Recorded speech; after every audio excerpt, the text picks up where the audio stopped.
Hey everyone, welcome to our midweek update on a rainy Wednesday. I have a friend who said yesterday, "Boy, we sure need the rain," and then smiled and said, "I must be becoming an old person because it's sure do need the rain, but we do. It's been really dry, so glad for a rainy day."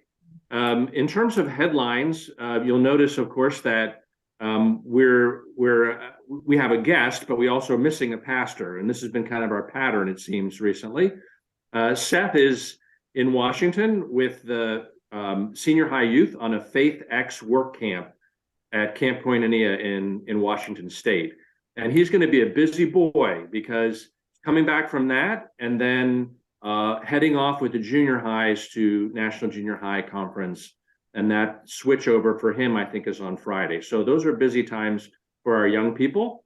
Also, this coming Saturday, our church is a stop on the garden tour. So people will be coming around and coming onto our property and specifically looking at the Memorial Garden, but maybe also the Prairie Project and the work in the festival grounds south of the solar panels, and maybe even having a peek at the solar panels. Lots going on here that we want to share with the community. So those are kind of our headlines. And I'm going to throw it to you, Amy, to introduce our guest. Well, it is a pleasure to have Tim McElwee with us, and it's lovely that 2 years in a row, the moderators have been from our congregation, and we surround you with support and with love. And you've been busy, and we'd love to give you the opportunity to talk about what it's been like to be a moderator. Let's highlight the last Shalom conversation that's coming up, and maybe anything that you want to highlight for annual conference, which is just weeks away. Welcome. Okay, thank you. It's a pleasure to be with you. Yeah, having enjoyed these many times over the last several years, feels a little weird to actually be on the screen with you, but so what I've enjoyed about being moderator, and it is a huge responsibility, and one that I think is getting increasingly difficult for people to accept when they're in their working years. I've been fortunate to be able to do this work as a retired person. But it's one of the business items actually that's coming before conference this year. Just to jump ahead to that topic, the topic is calling denominational leadership, one that Kurt worked on quite a bit when he was on standing committees, nominating committee. It's a big challenge. But to answer your first question more directly, it may seem a little counterintuitive, but I want to say this. As I think both of you know, and I hope many members of the church know, I've felt a strong call this year to try to focus some of our time and attention on sisters and brothers who have been in the periphery, sometimes pushed to the margins. And that's the reason that I thought of the idea of the Shalom conversations that I'll just quickly summarize in a moment. But when I say counterintuitive, what I mean is that because I have felt this call to bring that focus, to encourage us as a denomination to talk about issues related to LGBTQ plus justice, topics that I think we have been ignoring and dodging and living in denial about for far too long as a church. What has been really meaningful for me has been engaging people across the spectrum of opinions on that. I can't say I have enjoyed getting angry emails and phone calls from people who very strongly disagree with my approach to those justice concerns, but it has been meaningful, and I have appreciated the chance to really try to honestly and vulnerably and lovingly address those differences of biblical interpretation, theological perspective. And the other side of it is I have felt nurtured and comforted and supported by people who share more of the perspective that we bring to those justice issues. So that's how I would summarize that. And as I said, the Shalom Conversations are a direct spinoff of that call. And we have now completed 3 of those Shalom Conversations with some wonderful panel members. And our last one on Wednesday is another one that I think is going to be very meaningful. And I just will say a brief word about those panelists. And then, Amy, since you were one of our panelists at the last one, I'd be really grateful for your reflections on how they've gone as well. But the 3 for the final Shalom Conversation are Wendy McFadden, many of you know as publisher of Brethren Press and Communications, Robert Jackson, a Black brother from Dayton, Ohio, who has been heavily involved in our Intercultural Advisory Council, and Gimbia Kettering, who was in that role as director of our intercultural ministries. And the 3 of them not only know each other well, but will really help, I think, help the church be able to focus on the question of what's the experience been like for them as people of color and active members of the Church of the Brethren. So Amy, what would you say about your brilliant reflections and wonderful commentary last time on our Shalom Conversation? Well, it was an honor to be asked, and I don't often think of myself as a voice on the margins, but I am privy to the sharings of voices on the margins, and so that to be able to have a platform to be able to just share what other people can't say, where it's not safe to say, or just to keep trying to create that space for it to happen. Being on the call with Irv and Carol was very meaningful to me. The 3 of us, I knew both of them, but the 3 of us didn't know each other as a group.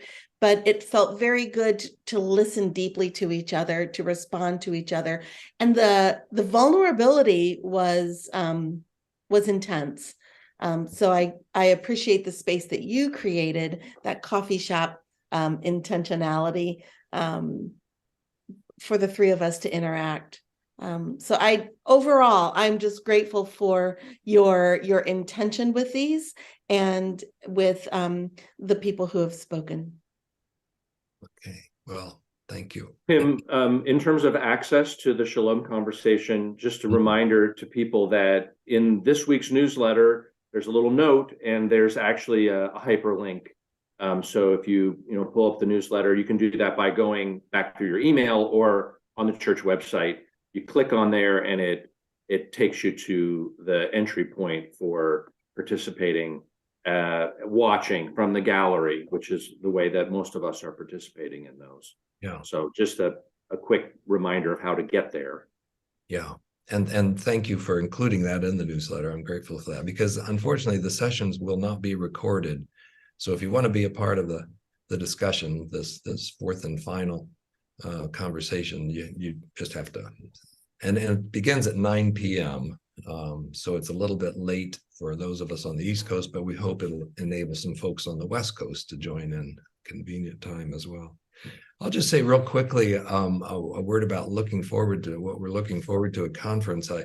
I mentioned that first one that Kurt was involved in on calling denominational leadership, which we hope the delegate body will approve as a study committee. Another one, though, that Kurt also worked on as chair of the nominating committee is how we deal with nominations from the floor.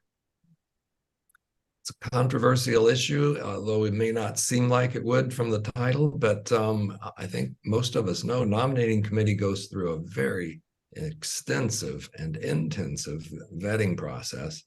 And then for someone to just from the floor say the ballot isn't adequate, and here's the person that I want to substitute for whatever that position might be. So if the delegate body approves it, I think it'll be a helpful improvement because it'll require a 2-step process. And the first step of the process is the person will need to make the case convincingly as to why the ballot as presented is not adequate before any names are mentioned. So I think that'll be important. I don't mean to jump over the other new business items or the two unfinished business items to imply they aren't important. They are. But I would just say, in the interest of brevity, I would say that the sixth and final new business item is another one that I think is very important for us as a denomination. And it is a statement, a resolution that was approved unanimously in March by the Mission and Ministry Board. And the title of it is "With Actions and in Truth, a Lament of the Doctrine of Discovery." Many other denominations have faced this, wrestled with it, confessed, owned up to our complicity and the implications of that terrible doctrine of discovery that led to such death and destruction for indigenous peoples. But we as a denomination haven't yet dealt with it. So I really am grateful that that's before the delegate body. I hope there will be a rich discussion of that, and we'll see how the discussion takes us forward. So that's a quick synopsis that I would share. Yeah. That's great. Tim, as you move into these next couple of weeks, things are really ramping up. They have been already, but what can we as your congregation do to be most helpful to you?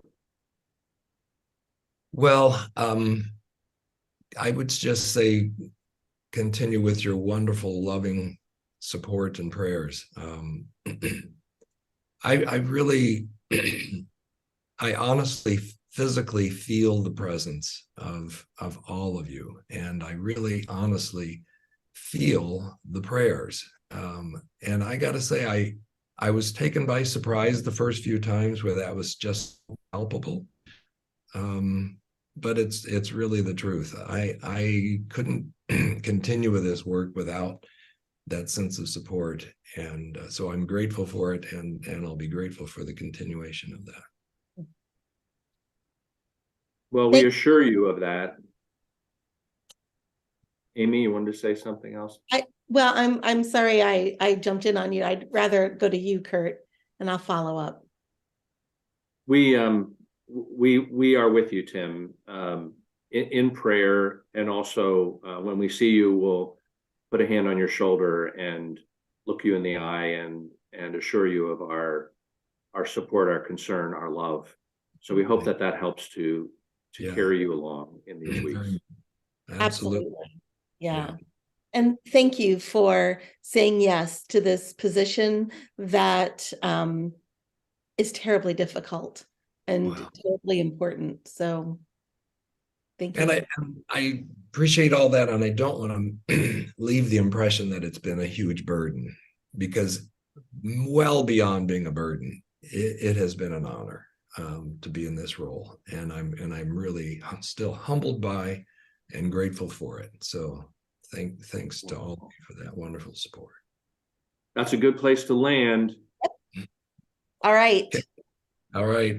We'll see. Look forward to seeing people on Sunday. Okay. Thank you. Bye-bye. Bye.